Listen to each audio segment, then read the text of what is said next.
সবথেকে গুরুত্বপূর্ণ যেটা, সেটা হচ্ছে শিক্ষা প্রতিষ্ঠানগুলিতে শিশুদের সঠিক পরিবেশ শিক্ষা দেওয়া উচিত। আমরা এতক্ষণ জানলাম কিছু দূষণের কারণ, ফলাফল এবং আমরা আমাদের নিজেদের মতামত জানালাম। অবশেষে আমরা একটি উপসংহারে আসতে পারি এবং বলতে পারি যে পরিবেশ দূষণ আজ বিশ্বের এক গুরুতর সমস্যা হয়ে দাঁড়িয়েছে। জল, বায়ু, মাটি এরা সবই দূষণের কবলে পড়ে আমাদের মানুষকে বিভিন্ন ধরনের ঝুঁকির দিকে ঠেলে দিচ্ছে। আমরা আগে জানতাম যে শহরাঞ্চল দূষণের জন্য খুবই গুরুতর কারণ, কিন্তু এখন গ্রামাঞ্চল ও শহরের থেকে খুব একটা পিছিয়ে নেই। গ্রামাঞ্চলেও বিভিন্ন ধরনের শিল্পায়ন, প্লাস্টিক, বর্জ্য পদার্থ, রাসায়নিক সার, কীটনাশক ব্যবহারের ফলে পরিবেশ দূষণ হচ্ছে।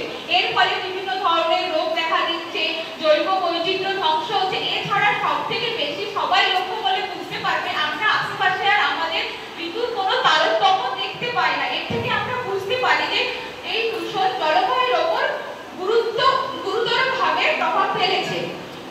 উপরিউক্তভাবে মতামতে আমরা যদি তার পরিদর্শনগুলো যদি আমরা গ্রহণ করি, তাহলে আমরা এই যে আশেপাশের দূষণকে আমরা নিজেরাই আমরা তার সমাধান করতে পারি। অবশেষে আমরা একটা কথাই বলতে পারি, বিভিন্ন ধরনের শিক্ষা প্রতিষ্ঠান, জনগণ, গণমাধ্যম, সরকার, প্রশাসন সবাই যদি একত্রিত হই, এই দূষণকে আমরা খুব সহজেই নিয়ন্ত্রণ করতে পারি।